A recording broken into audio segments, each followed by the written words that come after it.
warm welcome to all of you for joining us here for the 8th episode of Leadership Talkies Real Talk, Real Impact under the Aspiring CXOs Awards initiative by CXO Junction. I'm your host for today, and it's so great to see you all here in the middle of Navratri week. Shubh Navratri to everyone who celebrates. So, to introduce about this initiative, this isn't your usual webinar series. It's the start of a raw, honest fireside conversation with the mentors under the ACA 2025 program who have been through it all and are here to share the real stuff. And yes, we are doing this every Friday. So consider it your weekly leadership download. An initiative by CXO Junction and CloudSEK, this series is a part of a much larger mission. And that mission is called the Aspiring CXOs Awards 2025 program. It's not just an award ceremony, it's a nationwide initiative to discover, develop, and celebrate India's next generation of CXOs. Through this initiative, we are connecting mentors and aspiring CXOs across industries in a powerful year long journey of growth, leadership, and learning. In this series, we'll be featuring 50 mentors for hundreds of aspiring CXOs. And there's one vision to build a future ready leadership ecosystem rooted in purpose, strategy, and impact. At CXO Junction, we thrive on enabling this knowledge exchange conversations. We are a leading tech media house hosting award shows, producing influential content, and running the GB Show, India's longest running podcast dedicated to cybersecurity. Our print and digital magazines, along with our blogs and social media channels, are trusted sources for industry insights and trends, reaching a large and engaged audience across India, Middle East, and other areas of APAC. We collaborate with industry leaders like we have with CloudSEK for this initiative. They are a title sponsor and a cybersecurity company trusted by Fortune 500s and unicorns globally. Their AI powered external threat intelligence platform helps businesses predict cyber threats before they strike, protect their digital assets, and quantify cyber risks in financial terms. From real time digital risk monitoring to attack surface visibility, supply chain risk insights, and deep dark web surveillance, CloudSEK offers end to end protection across over 200 initial attack vectors and 8 plus digital surfaces. Recognized as the number one threat intelligence platform in APAC by Gartner Peer Insights, CloudSEK empowers organizations to make cybersecurity a boardroom conversation. Before we move ahead, here's what's in store today. We have an enticing, amazing session by one of our mentors from the South under the Aspiring and CXOs Awards initiative, where we began this journey. Stay with us till the end to receive your certificate of attendance, which will include one CP credit. So, let me introduce the stars of today's shows. Joining us as our 8th mentor speaker is Mr. Jayateerth Mirji, VP Technology from Teamlease Services Limited. As a seasoned technology leadership and coach with over 2 decades of experience, he has been at the forefront of driving digital transformation, fostering innovation, and implementing enterprise wide solutions. His expertise spans across industries including IT services, HR technology, aerospace, automotive, staffing, and e commerce. He specializes in crafting and executing end to end digital strategies that align technology initiatives with business goals, delivering scalable solutions and measurable outcomes. He's here to share his insights on a very relevant topic today, engaging leaders across generations to drive digital transformation beyond technology. And moderating this session would be Ria Reju from CloudSEK. So I would like to hand over the stage to Mr. Jayateerth and Ria to take it forward. Thank you so much. Hi everyone, this is Jay here. You can call me Jay. Yeah, I think we have worked together. We have implemented CloudSEK recently. Last year we implemented it, and from a product perspective, I think we have a good partnership relationship between Teamlease services and CloudSEK. Now, thanks everyone for joining. Because the group is small in number, I would like this to be a little bit of a interactive session. If any of you are willing to switch on your videos, please do that, and so that it can be a little bit more interactive than monotonous somebody speaking up and somebody's asking questions and answers. If you can do it, I'll just give everybody a minute. Otherwise, I can understand that you would probably be there in your offices, workplaces. It may not be possible. Second request that I have is also that I will be probably asking some questions, and if you you can acknowledge through raising hand, through the digital raising hand. That will be great. The first question that I have for everyone is that how many of you face challenges because of generational leadership style challenges, right? You may be working with 20 years younger or 20 years older, depending upon from which strata you are from.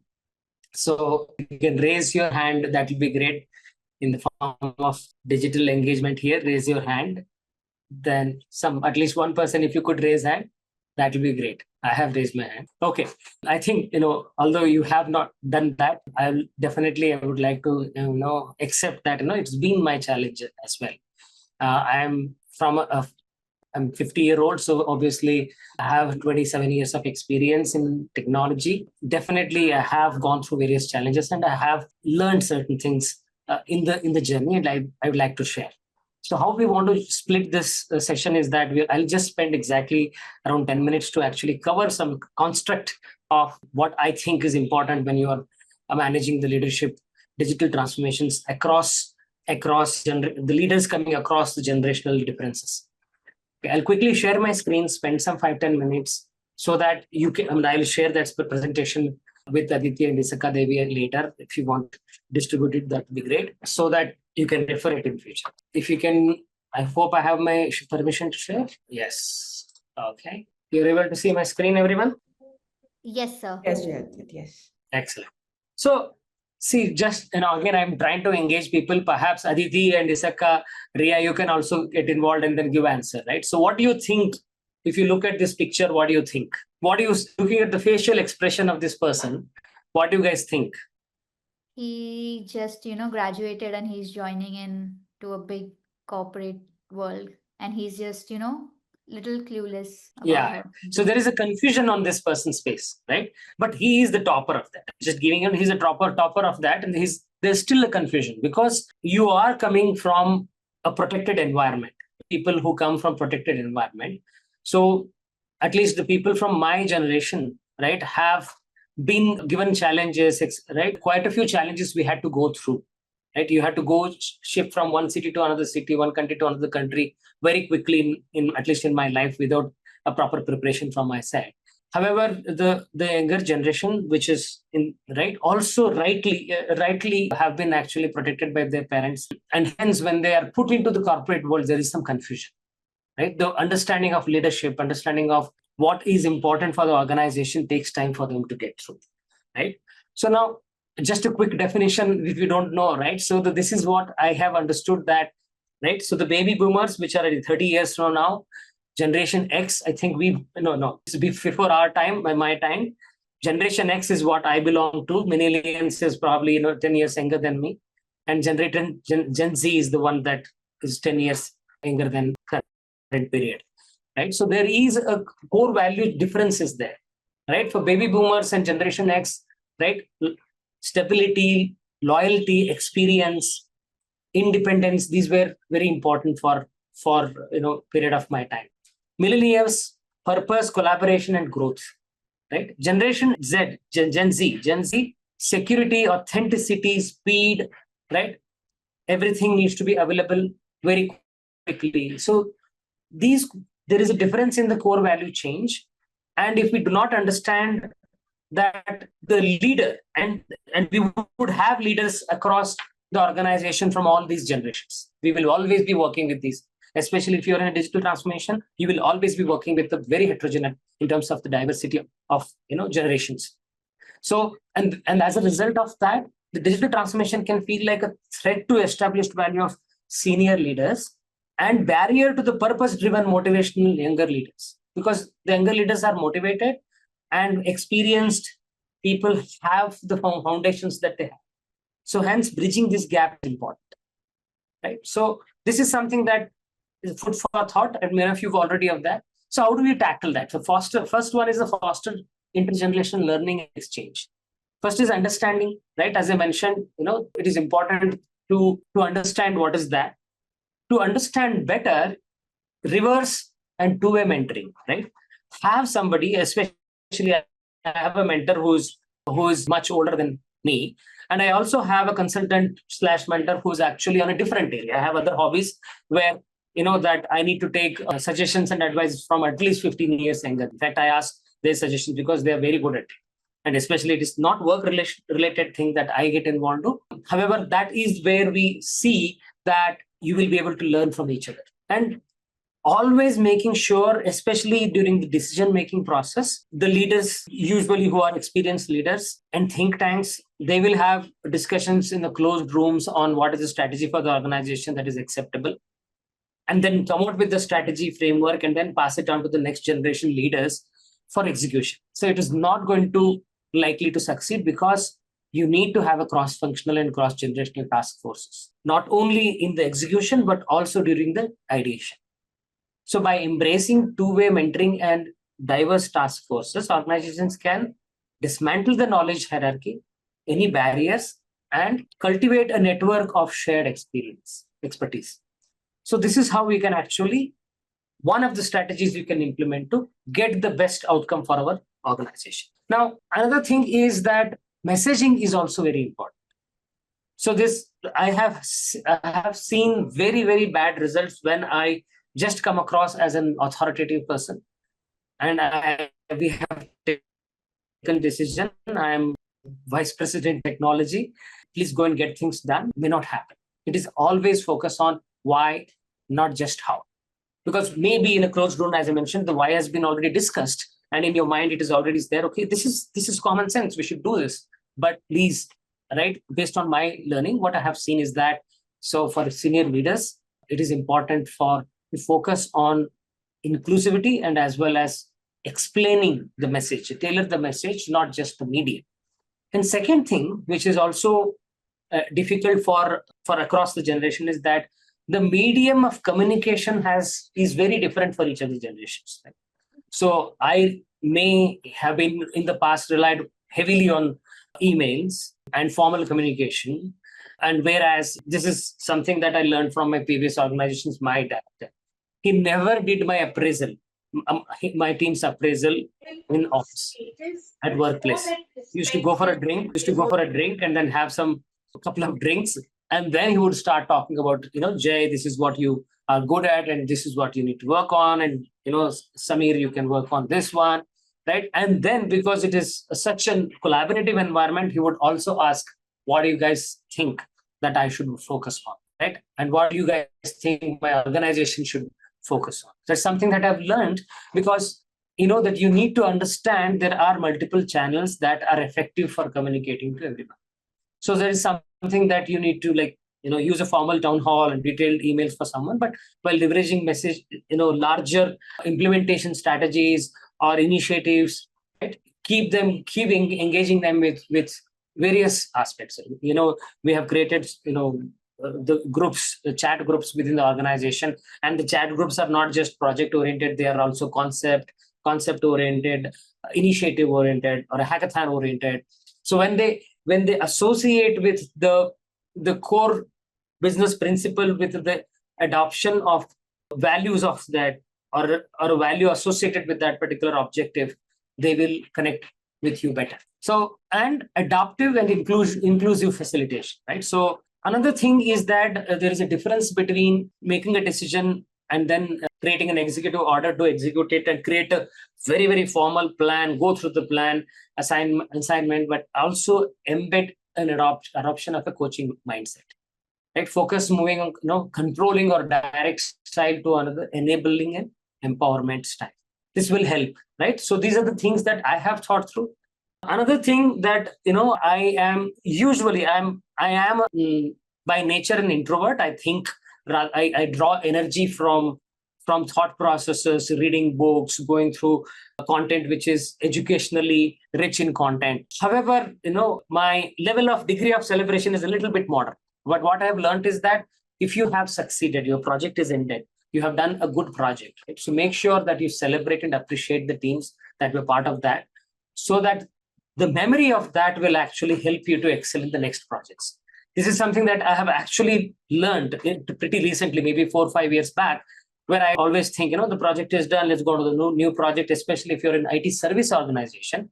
So it's just collection of either you're running 10 projects at a time or 15 projects at a time. Some of them finish, some of them go to the next phase. but you're executing projects, but the celebration, you need to keep celebrating your milestones with the leaders across. So these are the various things. And in conclusion, what I was telling is that integrate all voices, champion dual learning, learn from each other, and focus on the purpose of the key principles you can implement in digital transformation journey that can help the organizations to implement the digital transformation across generations very effectively.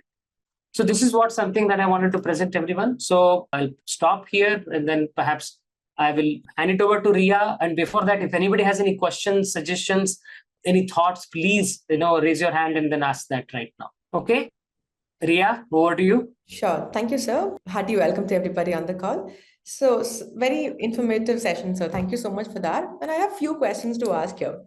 So you know that digital transformation has this reputation for being about technology, but you and I both know it's really about people, right? So can you share a story where the generational differences either made or broke a transformation initiative? So definitely there was one project that not in this organization, a previous organization. So it was a very diverse in terms of multiple diversity. Right? So you have a user experience team and user journey team. So this is a large scale digital platform, a web content platform, where it's a website development that cuts across various organizations of that group of companies. So there are teams which are very young, who are usually user experience based teams, the user journey creation teams are very young. They're just fresh out of college, maybe 2 or 3 years experience, but they are the leaders in that because they are the ones they were talking to our business customers and extracting the business processes, identifying the personas, drawing those personas into diagrams, process diagrams, and finally getting the sign off from the clients, right? To this is what we are going to convert that into technology initiatives. That team was very young. My leadership, who are my senior vice president at that time, was pretty older than that I was. So, and my development team and the engineering team, including the product management and all teams, that maybe, as I mentioned, if I have to say, my managers were baby boomers. I was Generation X. There was a Generation Z, and some of them were in between. So the challenge that we had faced is that the timelines, because of the demand from the customer, the project timelines very, very stringent. They wanted a project that needed to be developed within 2 years, wanted to be done in 1 year, right? And that was a demand from the customer. There was no internal alignment.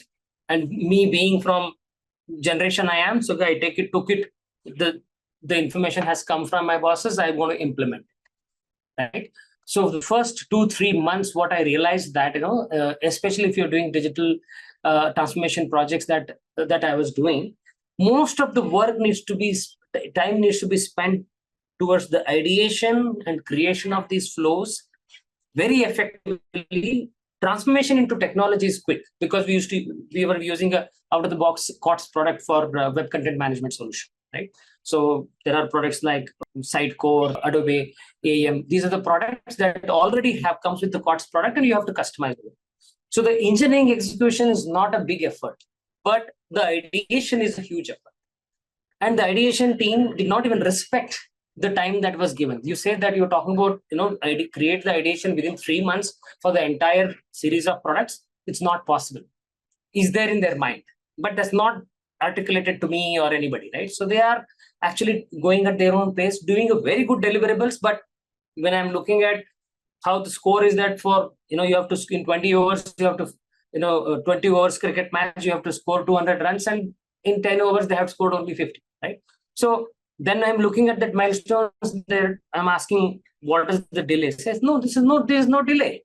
This is the time it's going to take, right? You have not acknowledged with me that this is, have you taken the estimations from me? Of course, we had taken, but there is no acknowledgement that, it's not possible to do.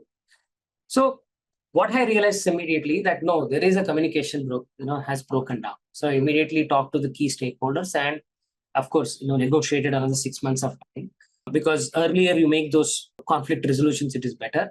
And as a result of that, of course, we had to, align both the objectives, creative objectives that are needed versus what's our organizational objectives, and it created phases so that you can do the release, one release in year one after 1 year, but it's not the complete product, but release the MVP. So we managed the project, but that was a hard learning for me. And that's the learning that I have taken forward in my rest of the projects as well. Right. So when you mentioned time constraints, I'm just asking you. So when you're building your teams right now, are you intentionally thinking about generational diversity? And honestly, like, did you have any headaches does that create for you as a leader? I wouldn't say headaches as such. It's actually, it depends on how I started enjoying the journey, right? So you need to, which means now I get to, it's not the right word, I get to judge people. So when I have a constructed team for a particular organizational objectives, I make sure that, that I understand what is the composition, right? What is their liking of leadership skills, and how do I engage with them? So, this group of this function or this person of this function seems to be from this XYZ category, right? And then you actually articulate your request assignment to that person accordingly. So I would rather mention this is not really a headache, but it is a journey that I enjoy. Make sure that, then when I succeed, it gives me that satisfaction.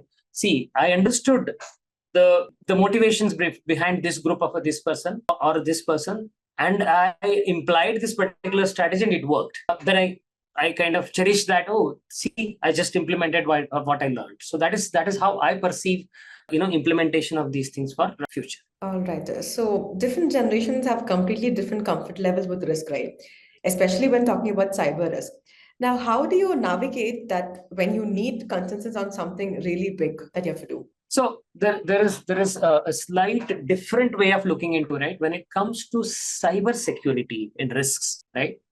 It is important. There is no negotiations on that, right? So where you're talking about engaging different styles with various generations when it comes to various other objectives, when it comes to implementation of a cyber security initiative, the tone has to be serious.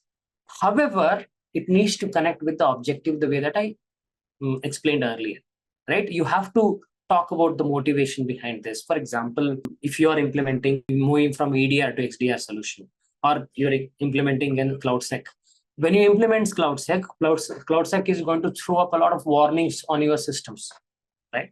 So it is going to tell your cloud configuration is not correct. These particular keys are exposed in your applications, but the urgency to fix those things becomes really immediate, right? So even if the project objectives are there, then we have to compromise on the project objectives, the functional objectives, and introduce these priorities in between. So of course you have to explain the objectives behind it, correlate to what are the risks, by not doing these things, what are the risks that organization we have to incur.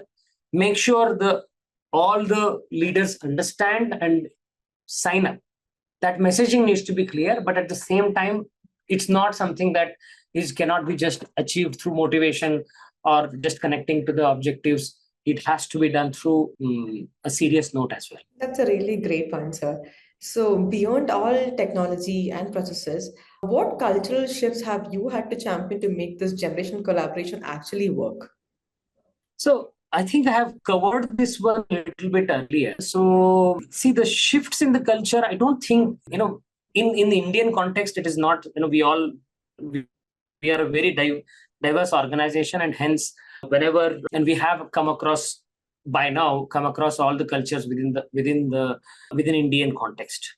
But whenever I have worked with international collaborations, right? So in one of the projects, the teams were across the geography as well. There were a team in UK, there was a team in US, there was a team in Italy, there was a development team in India. So there are definitely the different cultural differences. I'll give you an example. There is an Oktoberfest that happens in Germany, where almost 15 days, nobody works. To make sure that they are free from their commitments, they start pushing a lot of work towards India, right? Where the engineering team is there. They want to crank up work because usually the on-site counterparts are usually either requirement side, design side, the conceptual side, and engineering team in India will always be execution side, right? in especially if you're an IT service organization. But at the same time, in few years, some years, the Diwali as well as the Oktoberfest is in the same period. And during that time, we needed to actually articulate that well, articulate very clearly that, okay, guys, okay, we are also off for this particular week. Of course, people take these holidays and vacations during Diwali, right? And people are not available, and explain and collaborate and say, okay, now don't expect that, that you are disappearing for 2 weeks, but one of those weeks is actually Diwali. We will be just doing work worth of 1 week only. So that way, it is important you understand each other's cultures across the globe as well to deliver.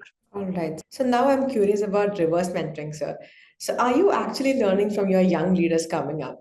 So if yes, can you just give us an example to all of us how that changed your perspective as well as others as well around you? No, definitely. See, basically in simple things, right? So the availability of new tools, I usually learn it from the younger leaders because they have enough time to do a continuous research on it. There is one topic. We are talking about AI development tools, right?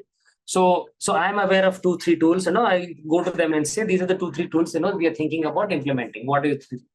No, Jay. There are other tools. The 3 tools have come. They are much cheaper. They are much effective because they have actually piggybacked on the research done by the big players. So I'm aware of the big players, right? I'm experimenting with Amazon Q. I'm experimenting with another tool. So they come back with another tool and say, okay, this is the tool that is much better because they have learned from that tool, and this is something. And because they are new to this market, they're also economically viable as well. So that way, definitely, I learn a lot, especially when it comes to implementation of new tools and new way of actually implementing those tools in terms of technology. And second thing, I also mentioned that I have other hobbies where I work very close with the younger group, and in that area I'm actually a junior, right?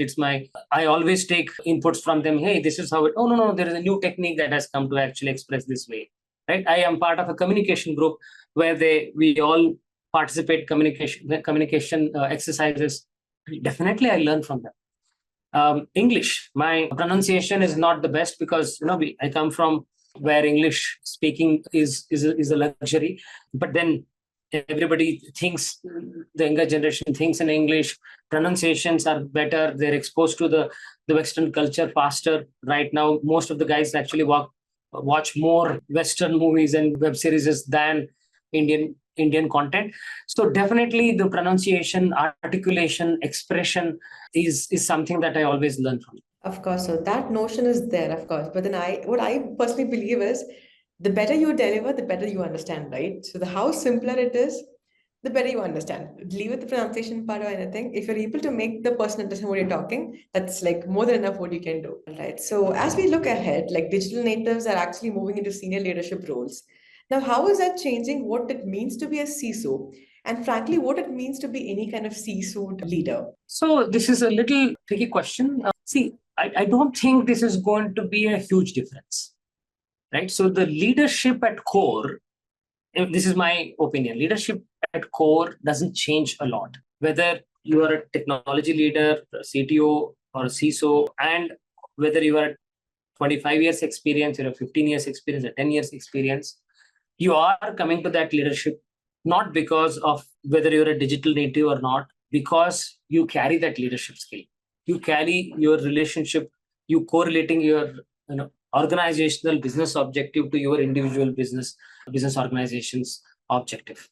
So I would say that maybe as I mentioned, the channel of engagement, channel of communication, the way that you celebrate with the team, right? How you build relationship with those senior leader roles that everybody is taking, right? That you can adapt to a greater section.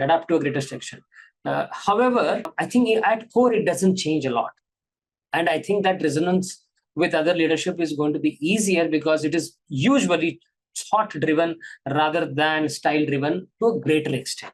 That's my thought. I mean, there is some area that you can challenge, but that's my opinion at the moment. All right. On that note, sir, so how do you handle generational conflicts when they actually arise in high-stake digital transformation decisions? See, I have one different opinion on this, is that conflicts within organization are important. So I am in my organization, I am challenging my teams to look for conflicts, because conflicts is when we are exposing a weakness in the organization or a process or a defect in a system. If there is no conflict, which means there is compromise, right? So the conflict is a very important tool for the organization. Unlike many think that, yeah, there's a lot of tussle happens. There's a lot of, they term many a time they term it politics. But the conflict is coming because one organization objective, say example, I'll give you an example. One organization objective is to sell or put a product into the production. Let's say there is a technology team, a development engineering team that main thing is that by December 2025, this release must be put into production. Information security team's objective is to make sure that before it goes through all the nuts and bolts of validations of information security, cyber security, right? Data leak protection, PI protection, right? It adheres to all the specifications that are applicable to that business process, that application. And when this team doesn't implement, or there are shortcomings when you do the in a VAPT test, or a security tool like yours actually get deployed and it emphasizes certain points needs to be done, or CI/CD integrations with security validation tools spew off some errors. So there is a conflict, right? There is an interest to put the product action within December, and there is a constraint to make sure that doesn't go live without meeting the minimum expectation, right? So when you come together and resolve, these are P0, P1, P2, P3, these are P0, P1, P2, I'm going to fix now, P3, P4, I'm not going to fix that, each of them sign off each other. That way you can resolve that. The same thing applies to any conflict. The conflict is a change in the objective, difference in the objective of two different groups, right? And resolving them effectively through collaboration becomes very important. So from that perspective, more conflicts which are driven by differences in the objectives is good for the organization. If it is ego driven, if it is personality driven, that's different. All right. So speaking directly for the aspiring CXOs here tonight, what's the most important leadership skill for driving digital transformation that works for all generations? So I think in the presentation, as I already mentioned, that integrating all the voices, correct, yes, is a very important tool that we must use, right? So as I mentioned, the element of that is that learn from each other, focus on the purpose, but make sure all the voices are included right from the ideation, decision making, and implementation. That's a very good point. So if you could go back and give your younger selves one piece of advice about the leading across generations, what would it be? So you're telling that I'm not young enough. Not exactly. You of course you are, but then the younger one growing below you. So. On the lighter note. So definitely. So I think when I'm young, there are two flavors of myself was there.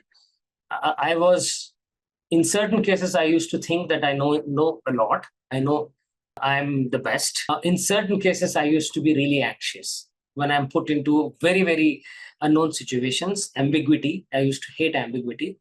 And whenever I have a clarity, I used to think that I know very well. And both were not 100% right. So I would always open up myself to, even if in the areas that you think you know well, look for opportunities to learn, look for opportunity to learn from younger generations, and look for opportunity to learn from older generations as well. And other avenues, right? Books, now multiple digital channels are there, try and learn from them rather than, think that you are the best. The second thing is that ambiguity, clarity will not be there at all. There is always going to be ambiguity in anything that you do.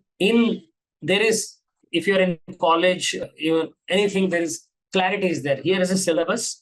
You have to understand, here's the syllabus. Maybe certain questions might be twisted to give you a better answer, challenge your answer, but there is always construct to that. However, when it comes to anything in that, right? Your cyber security threats, for example, right? We don't know what is coming up. So there is always an ambiguity. but prepare yourself through continuous application of processes, practices, knowledge development, self-improvement, communication improvement. So you focus on that, prepare yourself so that you can manage ambiguity better. Right? I used to get really nervous, and I'm put to a very, very challenging situations and get shake, nervous, not able to talk.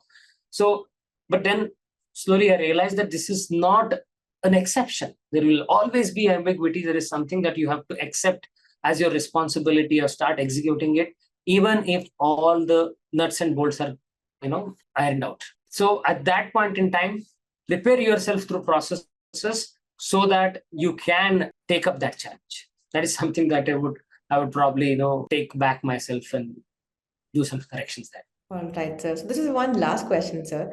So as you think about the next wave of digital transformation, what generational perspective do you think will be the most critical for success? That's an interesting question.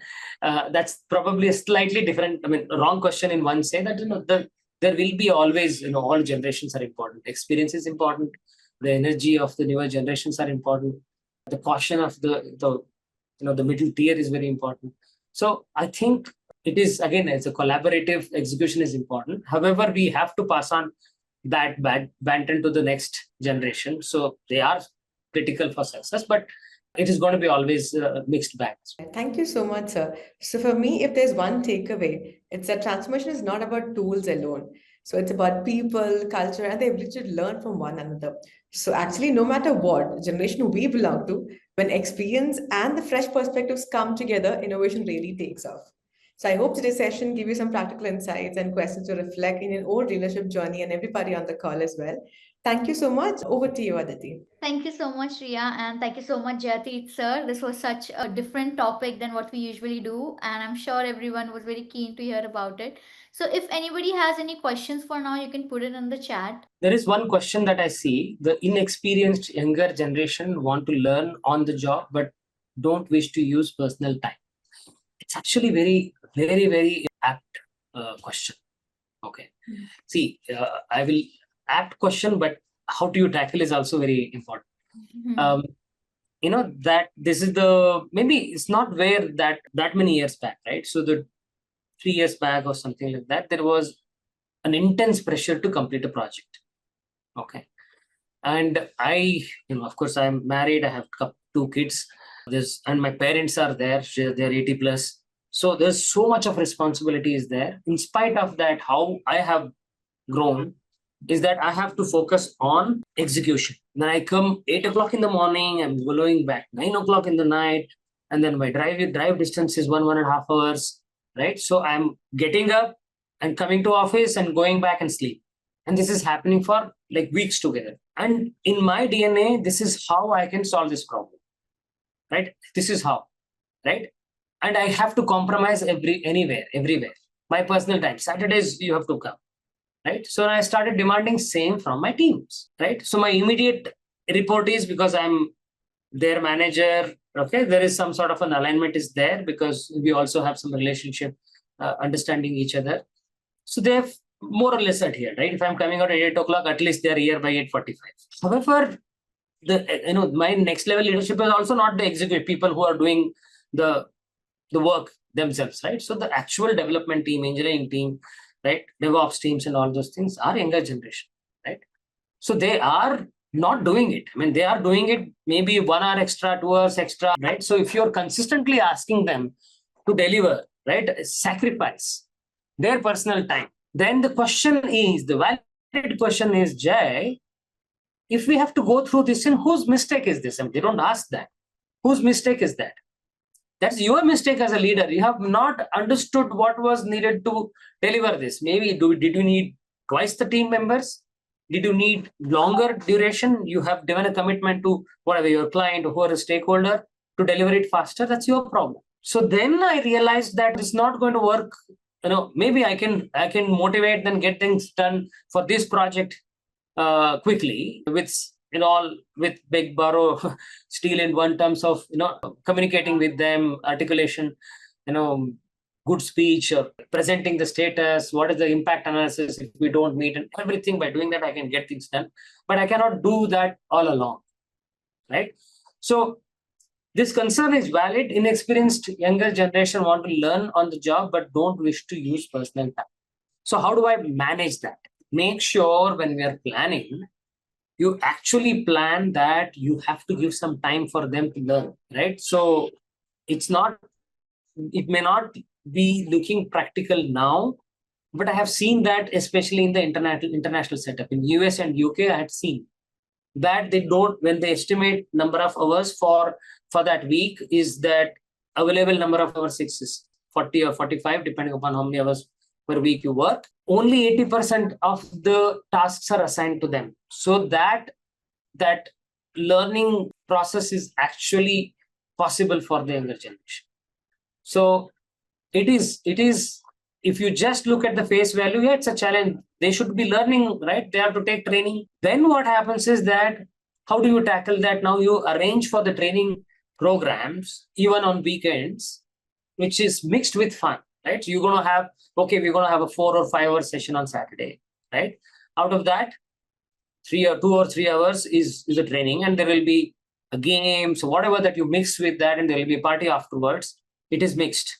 I mean, that's exactly, many a times the CXO Junction and with partners like cybersecurity partners and the people like us, we spend time in the evenings of Friday to probably have a drink, but also get to know what's the new product features are, right? So that's the combination. Why that formula is important is because you cannot just make it as monotonous and mundane, right? So that way, if you mix, okay, now I want this team to become better in this particular technology, I would conduct a hackathon and I will have a reward. I will have a recognition for that. So the hackathon challenge is that using AI tools, how can I generate an agentic AI solution which is going to address these kind of chats, these kind of interacts with XYZ systems, right? And these are the tools, right? This team 1, team 2, whoever wins will get 25,000, 30,000, 1 lakh, whatever your budget provides. Go ahead and implement that. So those are the solutions which we need to spend extra energy. Otherwise, we'll say what hackathon, the hackathon pamphlets are going to be there, right? Teams will have, there will be theme for the hackathon, there will be a cheer for the team. In some cases, you might be thinking it is a little bit kiddish or childish, but that is something is going to give you the best innovative solutions. In fact, the last hackathon that I had conducted had four shortlisted teams were there that we eventually, and 2 of them are implemented in production. So the other 2 are on the way, but the two high value, high benefit projects are already implemented. But that is how, in the process, they actually learned entirely new technology. Hackathon is not on the ones that the work that they are working on, right? So it is the entirely new tech. They implemented it. That was only intense, within how many 7 days they have to come out with the solution, a working prototype. They need to come out with that. So they did come out with the working prototype during those 7 days. So that is how we need to manage. You need to understand what's the formula for that solution. I hope, Shankar, that addresses your point. Thank you so much, sir. That was a really different perspective to see, how we can. Yes, I think Shankar sir also got his response. So I believe if you may have not have questions now, but if you probably think about it at night, that what a great session it was. I have a few questions. We have the feedback form which we'll be sending in the chat right now. Please do fill in the feedback form and don't forget to put in your proper email address wherein you will be receiving a certificate of attendance for this session.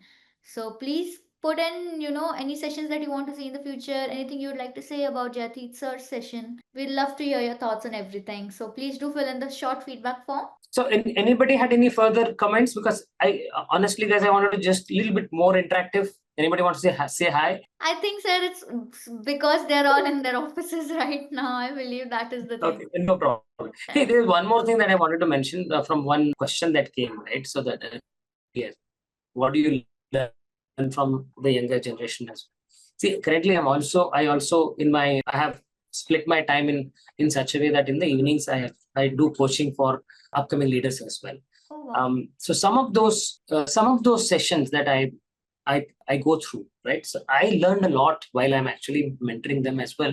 As a mentor, I'm learning a lot, especially willingness to learn and finding different channels to learn, right? So my learning channels are kind of frozen. My preferred channels are, okay, I need to read a book or I can watch a video, right? So there are, the channels that they know, and a quick way to get, of course, nowadays these things have come, generative AI has come, but the way that they have these friend circles, they have these WhatsApp groups, which are like, they have especially these tech oriented guys, right? So WhatsApp group on this technology, right?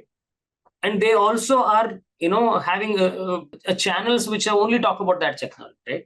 So there is a circle, there is a social construct is there in which they can actually learn very quickly, right? There's something that in that case, I have to look for those. If I'm now interested about this new tech, whether this agentic AI, what are the new techs, how do I get to know, right? You have to start implementing a product. After I implement, buy licenses, then somebody comes and say, why have you implemented this? There is a better solution. So I need to, before I take that decision, I need to have a quick feedback on this tool. Where are these forums? I used to go to this, the forums, every product had a, discussion forums, right? So that's no longer there. There are social media handles are there that they will actually talk about each of those things. Within 15-20 minutes, you will be able to make a decision what is the best for you, right? So, but look for those things, and not generic YouTube channels, but they are very, very specific. They will talk about, see, this particular configuration, this feature is not there in this particular product, and hence this is a better product, but the cost is this much, right? So that whole things that, that ability to know where to find that information, I got to know from my mentees, right? So I coach especially the technology leaders who are in 10-15 years of experience. They're very good at work, they're very good at what they do, but they lack that extra ability to present themselves as a completely strategic leadership position, for a completely strategic leadership position. So they lack that particular, the jump. They're very good, they are appreciated, they've been getting the top ranks, they are like ranked number top one, whatever the order is there, top rank. They've been getting proper hikes, but they're not getting the promotions, right? Once you cross 15 years plus, and if you're not actually in a technology leadership, right? So the another 10 years guy can also do the same thing, right? So why should organization keep paying for just an expertise? That they start looking for leadership skills, decision making skills, articulation skills. So those are the ones that are very important. And then presenting visualization of what their thoughts are, and also presenting themselves to the senior leadership, so that they can recognize that this person is not an excellent executor of tasks, but also he's a thought leader, right? So those are the gaps that I actually bridge with the mentees that I work with. And that is, during that process, I've learned a lot. I just wanted to actually emphasize on that. And if anybody is interested, you can connect with me. Thank you so much, Jayateerth sir, and thank you so much to the audience for being here for this episode of Leadership Talkies, Real Talk, Real Impact. So let's, meet again next week, same time, same place, next Friday with another one of our mentors. See you all soon and have a great weekend, and Shubh Navratri to everyone. Thank you so much. Bye-bye.